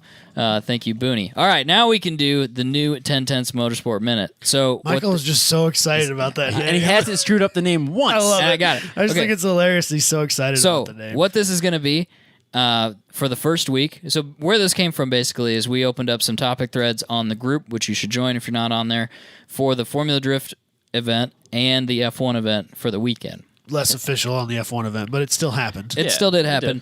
We're probably going to be more official about it moving forward. Yeah, so we're going to continue to do that. We will open up comment threads on the group, the Facebook group, which will allow you to kind of live comment on the action in those two respective motorsports for now. If we do something else, we'll yeah, If I I watch think- I think any of them that any of us are watching. Yeah, I think it's Sometimes kind of I a watch week some to week races. thing. 'Cause I mean, once summer comes off, and we're gonna be like, oh, we're gone for grid life that whole weekend, or we're gonna be gone doing stuff on given weekends. But I think it'll be kind of based on, again, like the SCCA. It's how you get involved. You as should a be fan involved in the group. in the group. We could start it, but it's up to you, the fans. So the Formula D stuff had over 300 comments, which That was fun. that was awesome. We Between had the two of them. Yeah, we had crazy. we had a lot of fun there. So on weekends when there's racing, we'll talk briefly about racing. On weekend there's not racing. We'll skip it. We'll just skip it. It won't be there. Pretend whatever. like it wasn't there. So anyway, we're going to start with Formula Drift. Long Beach this weekend. We have to talk about Kevin Lawrence because he is He's our home skillet. right the man. until somebody else comes on the show and is more gracious. And we can be biased. I don't care. I don't work for CNN, so who cares? Yeah. So Kevin Lawrence Damn it, I didn't get any pictures of it. blew up his RB, I think two. He had two RB30s to let go on the dyno. Maybe just Really? one, I'm not sure. Yeah, Or like they may have not been able to It's get the other seized one up. together. It's like, Yeah, I knew it seized, but I didn't realize there were two of them. Well, at least one seized, and it became a scenario where he couldn't get his S chassis together so that he could compete at Long Beach this weekend. So he has a demo car, which is an R32. So he brought the demo car out. They threw it on the dyno and retuned it before they brought it out, though. So they jumped it from 500 some to 700 some horsepower. yeah, it's just a It's small pretty jump. fucking sick, dude. Like, we're just gonna throw a little bit more power on this bad boy. My question at that point is: were you like really Were you down? sandbagging the original tune, or is that motor going to blow up in two events? Yes, I think both. No, that's fair. It's just a little bit of both. It's dangerous. So anyway, Kevin finished 27th with 18 points. The problem was, well, it was kind of a new car. The demo car in general is kind of new. This horsepower level in this car is new, and I don't think Kevin's even driven the demo car that much. Didn't he only make like 4 passes on Long Beach like the entire time? Yeah, so Like, his he- qualifying run, he hit the wall. Yeah. Or sorry, on practice day, he hit the wall. Yeah, you can see it in the pictures. Yeah. You just, I mean, it wasn't terrible, but it was enough. He hit the wall. He It was did bad. some damage. They got Damage the some car back control together. arms and stuff like that. I mean, The so his first pass at Long Beach. Remember, this is his rookie year as a pro driver, which means this is his first pass at Long Beach. Period. Right. oh, that's right. They don't have a Pro 2 there. do Right. they? So was his qualifying run. Yep. So he didn't qualify last. So there were only 30 drivers because 2 drivers couldn't make it. There is a full pack this year, so we should hopefully see less buys. It's going to depend on the rate of attrition throughout the year on cars. So hopefully our next, not the Invitational, but the event after that, Orlando, there will be 32 cars there. But he qualified 27th, and then his first matchup was Forsberg, which, yeah, that's real fair. I saw that. Love I you, was Kevin, like, dude. damn Come on, it. man. Yeah, I saw that too. It's like, Yeah, man, man. I think Forsberg's, is he the most winningest? Is right up Formula there if he's drift. not. He's got to be right up yeah. there, doesn't he? It's like that sucks. Certainly one of the better known. Like Sucks a lot. Vaughn, I know, has won a handful Yeah. of them. I think Asbo's won a handful of them. But yeah, he's right up in there. Top So anyway. 3 probably. That sucks. So he did not win first round, so he was taken out at that point.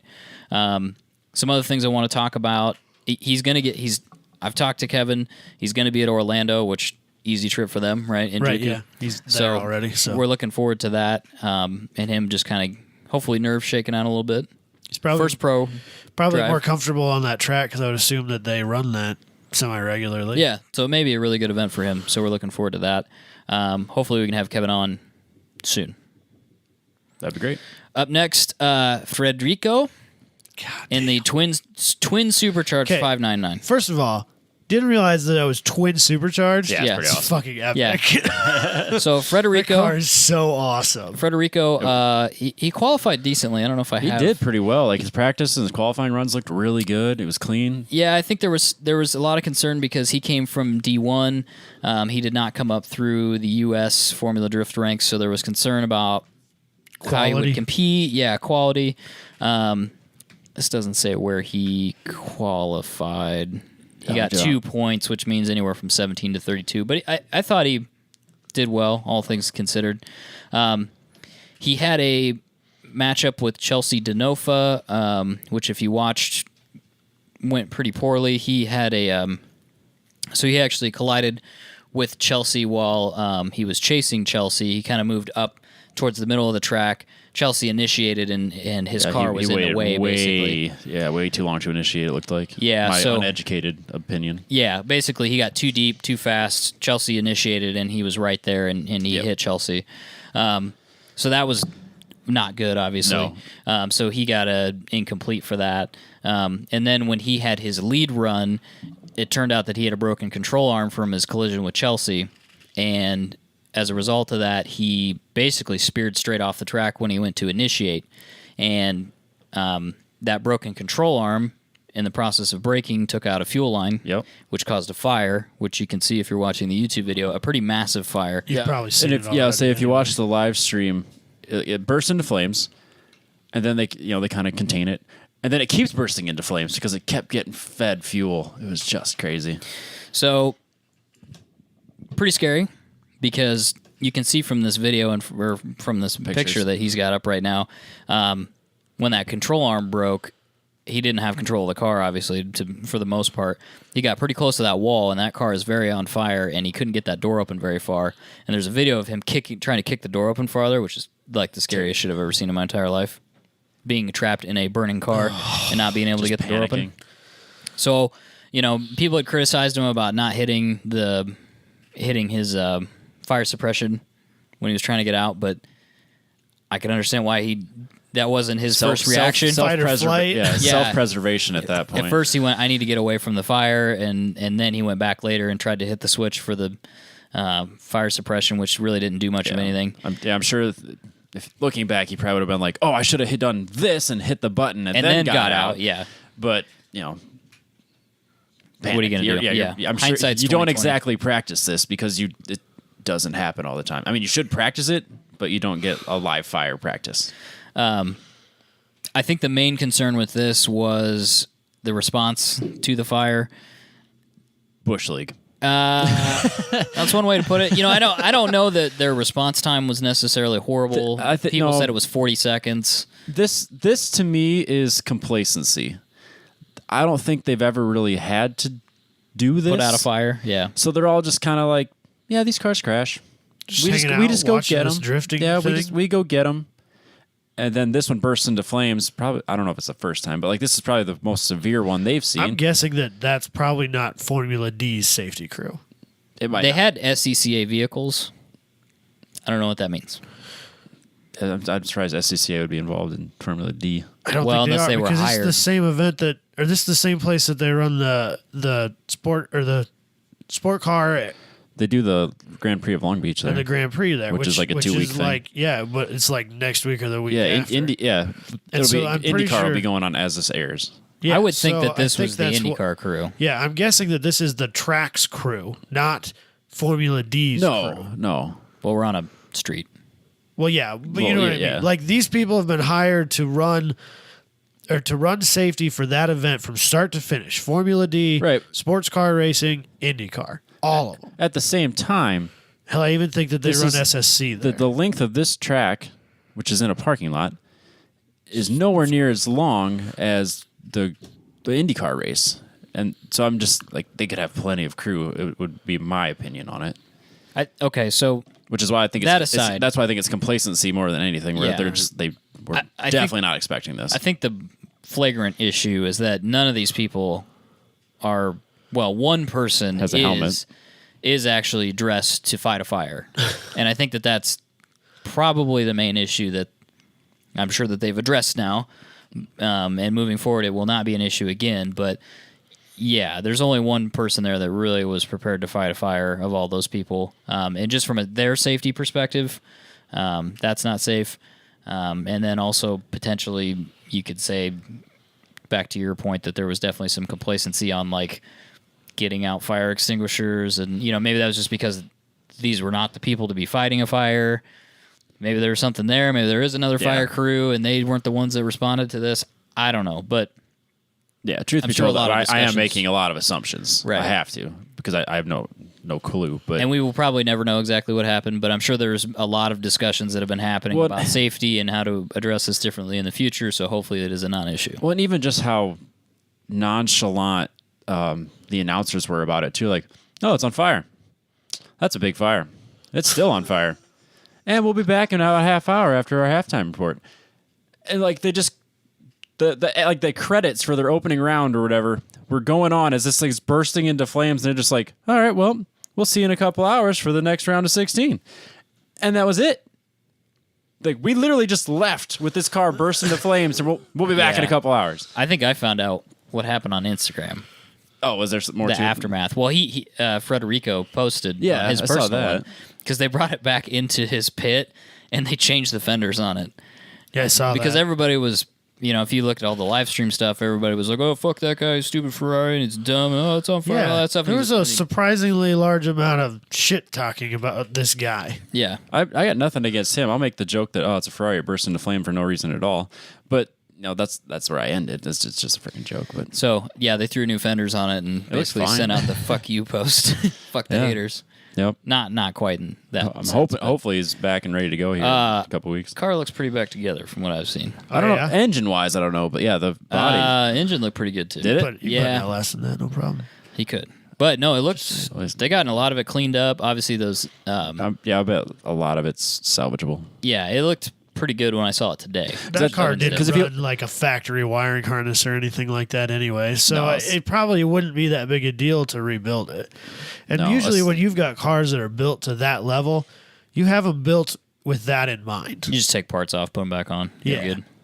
So they've been thrashing on He's it. got 2 weeks. He'll be ready to go. I bet. He may actually be ready to go. That'd be sweet. Yeah, I think it's coming back. And I hope it does. I hope 'Cause so too.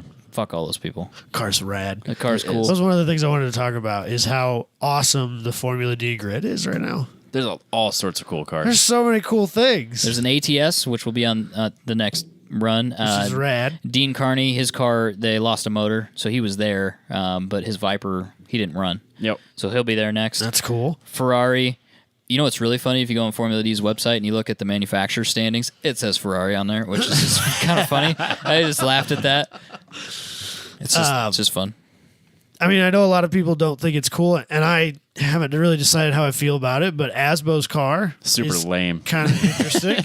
I know a lot of people like it. I think it's super. I like Asbo. He seems I have like nothing a against really Asbo. cool guy. I fine with this don't. car. I haven't decided how I feel about the Hatch, IM. the hot hatch I don't drift like it thing. very much. It's really ugly. It Have you is seen it from the ugly. front? It looks super weird when it drifts. It looks like a frog. I like that they're trying to do something different, and by that respect, it's cool. It's a But hell of a build. It is a hell of a build. You gotta And give it so respect. you gotta, and it's there. still running the four banger in it, and like Yep, you got to give them that too. there's Yep. some pretty impressive stuff, but it's not a good looking car. It's pretty ugly. It's cool that there's factory support for a drift car. Yeah. That's cool. Volkswagen did it with Tanner Faust, you know. Yeah, true. And Yeah. there's but a that couple was also of people. Papadakis. Right. It's I know that's Papadakis' their connection. thing. Yeah. I think that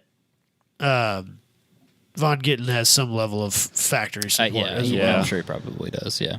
So, but I mean, that's kind of cool that racing is getting to the point where you're getting factory support from big manufacturers. Well, I think they're starting to realize the ad potential that is drifting. Because I mean, Right. you can throw a drift car in an ad, and people are going to watch. You throw a Yeah. race car in it, a little less likely. It's more fun to watch. It is. Undoubtedly. It's absolutely a spectator sport. Federico claims that he got some factory technical support from Ferrari, which really surprised me. What? Yeah, that's Yeah, unheard I thought of. that they would like banish him to hell. Yeah, and, like you're try to never figure allowed out- to come back to Italy. You're not type allowed to shit. buy any of our motors. Allegedly, he said that he's talked to Ferrari about the motor and got some technical information from the engineers. That's awesome. That's Good. Yeah, good for him. Not only is that good for him, but I think that's good on Ferrari for maybe. I think it looks good for Backing Ferrari off of all that. around. It does. So anyway, he's going to come back. I know it. Dirk Stratton, another alumni, had to face off against Von Gittin Jr., which again, not a great place. Not a great place to start because he's a rookie this year as well. And he looped and he damaged his car as well. So hopefully we'll see him in Orlando. Justin Pollock, alumni, finished 5th overall in his new car, which looks nasty, son. Is there a picture of it in there I somewhere? gotta find it. I'm on the Speed Hunters page. I and forgot how many. I didn't spend enough time No, it's okay. saving pictures. I forgot how many pro drifters we've had on this show. Yeah, enough. Quite a few. Not enough. We want more. But But anyway- some other forms of motorsport in here. Yeah, you're right. You probably do. He's got teal and blue back on, but he's still rocking the Roush on the roof, which is pretty cool. It may be in those notes too, Robbie, if you want to find a picture of it. Yeah, I'd have to go look at the notes then. Why is he not in here? He's a big deal. It is a big deal. There should be a bunch of pictures in here. Yeah. Sorry about Matt, Neither here nor Matt there. Field's running the C6 now, which is fucking sick. It's got a big blower on it. Yeah, it's pretty Sweet. cool. I think that's going to be a chassis we start to see more of. I think there's definitely going to be more Corvettes. There's Stratton. Anyway, Dirk. you can Yeah. look up Justin Pollock's on your own. Yep. I want to point out the Dean Honadell face-off in which the judges were booed. Yeah. So I went back and watched it. Change your opinion? I don't have anything against Dean necessarily, but Didn't he I don't- win last year? Yeah. but I don't love Dean. He's a solid dude. Don't get me wrong. He is like the best driver I've ever freaking seen. Him and Peter, but I just don't get like. There's no emotion involved in my like. I'm like, oh man, Dean's my guy. I'm more a Honadell guy for sure because Yeah. he just seems cool. But Well, yeah. Well, then when I watched it too, it's just like the ruling was super weird. yeah. So what happened was Dean led first. Honadell chased. That was uneventful. I mean, it was fine. And then Honadell led. He went too deep into that first corner and hit the wall. And what happened was he hit the wall, bounced off the wall, Front or back of car? back of the car against the wall, Okay. bash bar into the wall. Yep. He hit it pretty hard. He was going pretty fast. I don't know if he Straightened out. initiated late or what exactly happened. He kind of looked like he continued to drift. I'd have to look at some other angles to decide. I personally initially thought it looked like he continued to drift, even though it bounced him pretty good. And then Dean, what happened? He broke a rear suspension arm, which was unrelated to this. He just happened to break it right after the wall incident, and it looped him. So he had an incomplete for that. So Honadell still finished. Honadell finished, Yep. yeah. And his but- car was fine. And his car was fine. Dean's car had to be pulled off. Okay. So then what happened was the judges decided to have a ruling on only the first run because what happened was they ruled that there were 2 incompletes on the second run because they said that Honadell straightened out and Dean looped it and couldn't finish. So if you straighten out, that's an incomplete. Yeah. By FD rules. Yep. Oh, I okay. Yeah. would argue. If you lose that drift, that's what they technically. If you lose drift, it's incomplete. That's kind of an aggressive stance on that, isn't it? Yes and no. I mean, get it. I could see it. Like, obviously, you're not going to win, but incomplete might be a little bit. Yeah. Especially in this situation, because Well. it wasn't incomplete in my eyes. Well, I've watched it several times. And I can see where they're coming from, but again, I'd want to see a lot more angles of it to say for sure that he didn't make it. But I could see where someone could watch it and go, oh, he lost drift. He's out. And then Dean immediately did the same thing. So then at that point, they decided to judge just on the first run because they can't one more time. Well, since they Dean's- could have. They could have forced him to go one more time, but and Dean's whether or car is not broken. doesn't matter. If he can't make it, all Honadale has to do is Just make it. yeah, I got you. and then they judge that. If he's not there, obviously Honadale gets the win. But they decided to judge it just off the first run, and they gave it to Dean. Is that something they've done in the past that you're aware of, or is this like some sort of standalone? No, I think it probably happened in the past. Okay. Where you get judged off one run.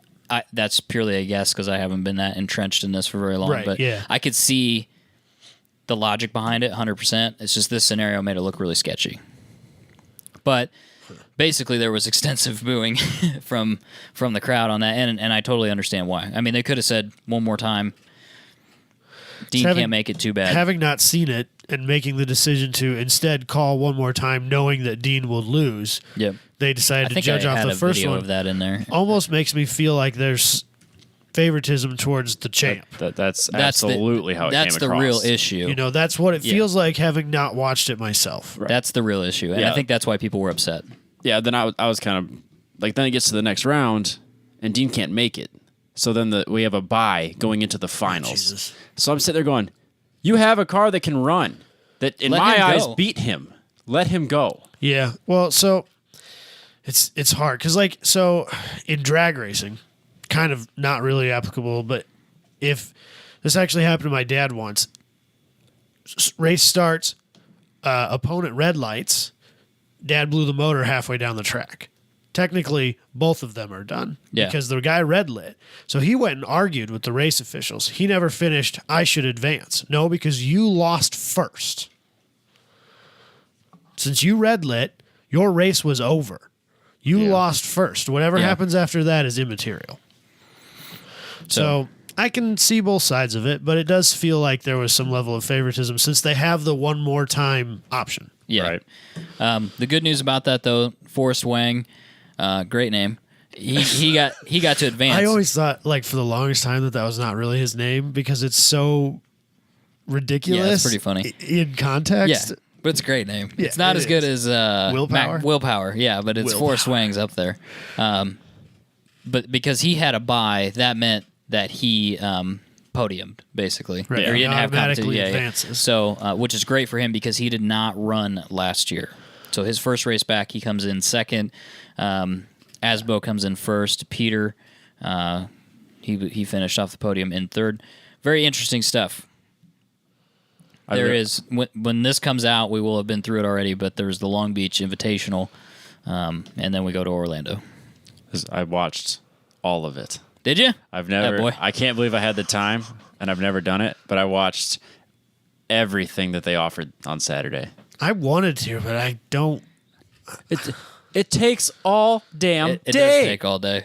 You have to set aside like 2.5 hours for the 32, and then there's a halftime, which is ridiculous. So then you just walk away. Did you know It's that? like upset Did you about it. did you know that there's another podcast that does a halftime show? Yeah, well, they've got connections that we don't. But yeah, and then we go back for another 2.5 hours. It's too long. I'm sorry. It is a long time it's- to run through 32 cars. I don't know how you could do it better. You can't. I really don't. You can't. Because it has to be an all day event. But man, it's hard to watch. It's probably all day because of the people there. I was going to say, I bet it's not nearly as monotonous live. no. If you were there, it'd be great. Absolutely. Be a riot. But I'm thinking from like a live TV standpoint. Like It's rough. how do you do it? You can't do it And I live. can't think of any solution. Oh, by the way, I was like on Sunday, I was like, it'd be cool to watch some highlights again. Yep. Somebody at Network A or at Formula D needs to pay an intern to go through and cut the commercial breaks out and then re-release Oh yeah. the video because they don't play the commercial breaks on YouTube on the live stream. So it just says commercial break in progress for like 9 fucking hours. The whole thing's only, whatever it is, 6 hours or Yeah. whatever. And so there's only 2 hours of racing and 3 hours of nothing. Jesus. And it's like, man, I might actually watch this the day after or for this if I could watch go it. through and cut yeah, I'm it not out. going to, I'll run it in the background while I'm working on the car or something. But Right. that's what they should do. No, I agree. Pay somebody $10 an hour to do that Yeah, it would not be with that Pro difficult. Tools. Anyway. Yep. That's it. We will follow up on that. I don't know if we probably won't do anything for the Invitational because it's just an Invitational. We will probably do another one of those for Orlando, though. Okay. You want to say anything about F1? This is going to be the longest show of all time. We're at 2 hours. We're almost at 2 hours now. Oh, we'll cut some news. There's a couple uninteresting. All right, we're skipping Formula One. We're skipping Formula. Fuck for you. We'll do it real do it real quick. Vettel won. Bottas almost caught him. Vettel almost ran out of tires. It was crazy. He had a 3-stop plan. He only stopped, or 2-stop plan. He only stopped once and ran like 3/4 of the race with the same set of tires, which is tires. Unbelievable. Bottas almost caught him. Hamilton had a grid penalty, so he started in 9th. Passed 3 cars at once. That was wild. That I heard was wild. I wanted to go back and see that. If you have a fantasy team and you picked Red Bull, you lost, like me.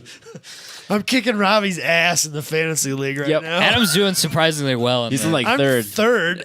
I'm in 2 of them right now. Third in both of them. I went Red Bull heavy this year up until this next race, and it's killed me. Yeah, so Max Verstappen got in a wreck like on lap 2, almost took out Hamilton. Then Ricciardo got taken out like the very next He lap. had a technical issue. I think he got taken out first, but he had a technical issue. I can't remember exactly. But yeah, either way, they were both done His in car like lap just 3. stopped. Yeah, frustrating. And then there was this, which is the biggest takeaway, is that Ferrari got a 50,000 pound penalty. It's like 60 gur. $61,000 on that day. Yep. For an unsafe re-entry into the race because Kimi Räikkönen ran over one of his pit crew. And broke his femur in half. No. On his Instagram, he said that he fractured his shin bone and fibula. It looked like it was straight broken. No, in the video, it looks like he about lost everything. Yeah. But on his post, it says that it's a fracture, which is unbelievable based on the video. It's going to be a bad day. Yep. So, he's sore. Yeah, the fact that it's not worse is pretty crazy. But that was it the second time that weekend that Ferrari got in trouble for an unsafe re-entry? I don't understand. You'd think that they'd be better about pit safety. Well, when you do it in 2 seconds, I mean, it's know, easy it's to screw that What's up with Ferraris and pit safety this past weekend? Or just safety in general? Come on, Ferrari. It's a bad weekend for They Ferrari. need some factory support for safety. Yep. All right, that's it for Formula One. Woo! We'll do that better next time. Motorsport 15 minutes. This is a big show in All general. right, we're doing the news. I may decide to cut some of this. That's we're fine. going. Please. I don't want Porsche. to talk about police motorcycles. We Okay, did. great. Porsche built an open rule LMP1 I car. want to talk about this car. Okay, go. This thing is fucking awesome. So it's already reset. Lewis Hamilton. It's already reset Lewis Hamilton's pole position lap at Spa from last year. One of the things I want to note on, number 1, 0.7 of a second, which is It's a pretty big jump. it's a year in automotive racing like that. But this car was built outside of a rule book. The Formula One car was not. Yeah. So I get that despite LMP1 being my baby Yep. over Formula One, There's a little asterisk next to it. there is a little asterisk next to it, but it's still impressive nonetheless. I'm pretty sure that this car was specifically built to beat Porsche's own overall Nürburgring lap. Yeah, That's because 6:11. they're taking this to a bunch of tracks, aren't they? So they already have a demo day saved around the time of the Nürburgring 24-hour race, which is Okay. coming up in like a month or less. yeah, it's something pretty. like It's pretty cool. But obviously they're going after that 611, which is stupid, That's so stupid fast. So this car makes somewhere in the order of 100 or 200 horsepower more. Yep. Makes like 40 or 50% more downforce, which That's is crazy. Hell yeah. insane. Has DRS front and rear, which is crazy cool. Bigger wing in the back, bigger spoiler in the front. The guy that drives it says it's an animal. Oh, I can't imagine. There is no car like it. And I'm sure, I love that Porsche's doing this, that they're spending this money on just bullshit. Just for like, fun. Hey, look at us. We're freaking fast. What are you going to do about it? I love it. I think it's great. I think more programs should do stupid shit like this. It's great. I mean, they could learn a lot from this too. I mean, really, if you get your engineers on it, you're like, well, we did this. Well, and so this is the results we got. they're and you can pushing- extrapolate I that. think the biggest thing that they're going to get out of it is pushing the hybrid system Yeah, so much makes harder. Makes sense. So because they claim, I mean, I don't know how much really is the truth, but they claim that a lot of the information and technology they developed on that car is going into the Mission E that they're building, which is their all-electric Porsche. Makes sense. So I think it's cool. I love it. More people should do crazy things like this. Yes. I'm all about it.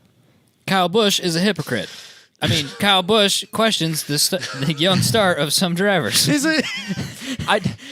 I think he's right, but he is. You're right, and he's right. Yes, I think everybody's right in this situation. And the reason he's bringing this up is because I can't think of his name, but there is a 13-year-old Jake Garcia that's driving a full-blown race car. It's a like a pro late model. 600 horsepower late model. 13 is too young to be a pro driver in NASCAR. Insanity. I don't know how he got there. Karts, but that's still a huge leap. You got to know some people, pay some people off. Yeah, I don't know. He's clearly coming from money. Yeah. Has to be. A 13-year-old does not, I mean, just flat out not being a jerk about it, because we were all there at one point in our life. A 13-year-old does not have the maturity level to make the decisions that are required at that level. I can't believe it's only 16 is what is the NASCAR. Having done for the truck series, yeah, Right. you can race at 16. Sorry, having that's what I done meant. junior racing and seeing some of the poor decisions that young kids make on even drag racing, that terrifies me. I wouldn't do it as a parent, frankly. Yeah, I mean even below And I'd 18 be worried on about the that kid level if I was a competitor. Oh yeah, I mean if you're on track and he's in front of you, and then what's a well-known name, Jeff Gordon. Right. You're going to trust what Jeff Gordon's going to do. You know where that car's going. Wait, You're who ran over that dude? Tony Stewart. Okay, so not Tony Stewart, but Jeff Gordon. Okay, just double checking. But You know, if we're already here, that was a young kid running down the track. I was a fairly young kid. That so again, he was it's- not 13. He was 16, 17 or whatever. But I don't know. but either way, a 13-year-old is the type of person that's going to run across a live racetrack. I don't even think it's that. I just think he's too unpredictable. He's too young. You got to make some split-second decisions in racing to be competitive and safe. I just don't think he's there No. at a maturity level. I can't believe that there's enough people backing him up that it's even an option. I'm surprised there's racers that will get on track with him. Seems I'd young. be worried about it. I don't like telling people not to do stuff, but I just wonder about if he was in an accident, growth plates, concussions. Yeah. I don't know. My I other wonder. thing is that Yeah. no one should ever outlive their own child. And while I'm not the type of person who's going to limit my son because I don't want him to get hurt, I feel like I might not want him in that. I mean, that's a huge gap from karts at 13, which is pretty common, like karts and like some lower level racing, to the grand stage. A Legends car. There's like, Yeah. Or you a could pro go. model. You could go to Legends. That wouldn't bother me. Those aren't that crazy fast. Legends or midgets or quarter sprints or Right. whatever. I mean, there's huge numbers of things that he could have gone to before going to a 500 horsepower monster like that. It's nuts. Kyle Busch started racing at 13 in Legends cars, and Legends at 16s. are like 1,000cc bike motored, like small sprint cars, though.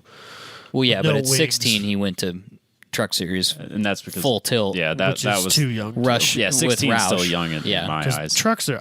I mean, I don't think they do 200, but they tickle it. I think. They're fast.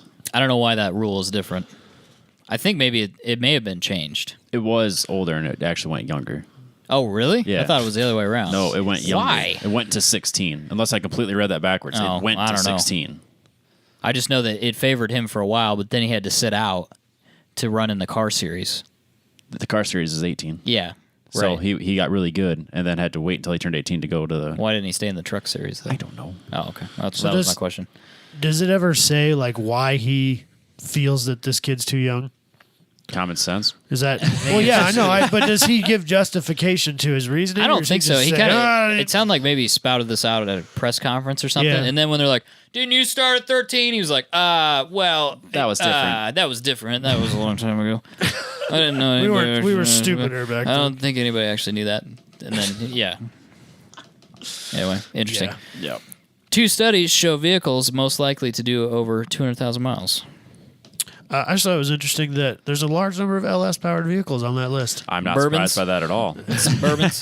Toyota Sequoia, I get that. Expedition, I get that. I'm shocked at the Expedition. But Robbie, there's some consumer advice in here for Mr. Me, Adam. For me, absolutely. You talking you about wanna- the Sequoia? I'm not talking about the Sequoia. I'm talking about the Honda Odyssey. Isn't the Yeah. Sequoia a minivan too? No, No, Sequoia's a Sequoia's SUV like a thing. big SUV. That's like Sienna. one of their No, big ones. what's the- Sienna's a Sienna. Sorry, minivan. I always Is that on there? No. I think there's 2 minivans on there. I always confuse those two. Honda Odyssey's on there. But I I would rock a Honda Odyssey. Yeah, you heard it you're here. about to. You heard it here first. I tried buying a minivan earlier this week, but the people lost their title, so I didn't buy it. Lost their title, air Well, quotes. they claim that they will have one on Monday, and and they're like, "You can come get it. We'll just cut you a bill of sale, and then when the title gets here, you can come Nope. get that." And I was Nope. like, "Nope, you can call me when Nope. you have a title. Nope. I'm gonna get a bill of sale while I'm there too, though." Yeah, we're gonna cover all these bases. Yes. Yeah. So quickly, Toyota Sequoia, 6.6% of all of them made make it over 200,000 miles. Another one, the Bourbon, 5.2%. The Odyssey, 2.4 on average. That's a For all cars, surprisingly low 1.2. number to me. With the 6%, Like that's the 2%. biggest one, and that's not a very big I number. was surprised at how low that was. Especially when if you go on Craigslist or Facebook Marketplace right now, and there's a lot of 200,000 mile plus cars. Everything is around 200. Yeah, that's what I'm saying. I can't believe it's that low. I think this study is kind of strange because I mean, obviously, your fleet vehicles I think are going to be Hell yeah, we got hitting like 200, no 400, problem. 500,000 mile trucks. yeah, because where I mean work. that's stuff that's getting maintained. It's on the company dime. Like, well, I mean, if something goes wrong, they fix it, and the mileage keeps going up. They don't just buy a new truck. right. Yeah, that's true. So I think your fleet vehicles, yeah, there's an asterisk there. And So- with the way they could go about getting this information, I think is kind of strange. I wonder if that number, and I didn't look super close into it, but like, does that number? Do they cut out cars that were totaled? I found the problem. 13 million cars surveyed that were sold in 2017. Oh, Yeah, but if you go to, that's on the Jalopnik article, but if you go to the iccars.com article, they do not say sold. It just says 13 million cars. And surveyed. analysis of this is on IC cars. Is it? 13 million cars sold in 2017. I misread that then. So I wonder if those people are just not selling their cars Well, Well- that's just it. You drive it till the wheels fall off, and then at that point. Yeah. sold at dealerships. Could be They'd almost also have to be in order to get a mileage reported. poking a lot of holes in this. They should have gone through Carfax and seen how Well, many 'cause, vehicles like- are registered above that. That'd be a better. Go way to of going Carl's about it. Chevrolet and find me a 200,000 mile vehicle in their lot. They aren't selling that. There's some. I was Really? shocked at how many trucks were near 200 Really? I can't believe that they would even. because I was That- like, They yeah, wouldn't have a truck, like a semi truck, sitting in the back waiting for that to arrive for the trade in. Get it off my lot. like 170 to 180 was really common for trucks. That's crazy to me. It just like if you wanted anything less than $15,000, What years, roughly? like 08, 09, Yeah. anything less than $15,000, it was around 180,000 miles or higher. Truck market's out of control. You know what's shocking to down. me? Like, I know that these are not in any way, shape, or form comparable vehicles, but like that minivan I went and looked at, Yeah. it's an '05 Buick with 170,000 miles on it for $2,200. Yes, it's crazy. And a truck similar in age and price, or age and mileage, 15 grand. That's insane. I mean, I know they're not even comparable but vehicles. it's just crazy how trucks don't really that They hit a bottom. point. Well, Stop. and the other thing I noticed, the main reason I'm actually looking at minivans is that they tank. You Right wanna away. Go buy like an Impala or something, because that's a similar. I mean, it'd have the same motor in it and stuff Yeah, like yeah. that. An '05 Impala with the same miles would be double that. Oh yeah, without a doubt. And- Yeah. The market value on minivans There's nothing. Nothing. Which is why I'm looking at minivans. I'm not faulting you for it. I get it. Plus, I can take 7 people with me. We go to What Grid are Life. you doing with all these friends? I don't have any Yeah, I was friends, gonna you say know that. 7. How many, We could how many babies are you going to have? Heyward just told you not to. He literally just said don't. You know what car is missing from this? RAV4s.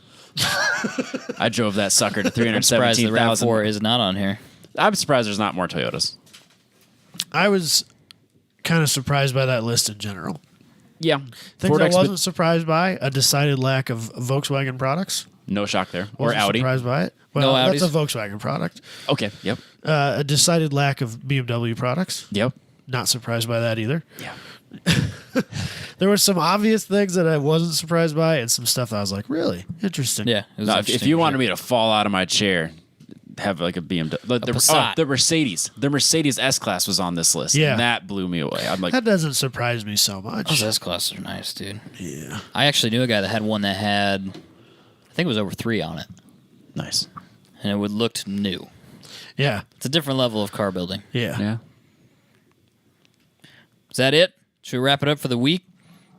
Don't forget stickers. If you guys write a review, make sure you send a message to the page Yes, a with your private address. message to the page because we get. Or email us, or Yeah, or if you don't send us a Instagram. message to the page or to Instagram or something like not that, gonna promise private anything. message, we can't. It gets I can't, lost. It gets lost in the thing. Yep, it does for sure. So send us your address, black or white, which one you want, and then a screenshot of the review, and you're good to go. Haven't sent those out yet. We'll still do a keychain for those, so maybe we'll go 2 weeks and then send some out, and then go from there. Maybe we'll do something different. I don't know. We're just making it up as we go along. Make sure you go to the page, like the page. That's where you send the DM. Go to the group, join that, make fun of your friends. Go to Instagram, YouTube. Go to the store. Oh yeah, buy shirts. Much. Be cool. Do cool things with your rad friends, and let's race some cars.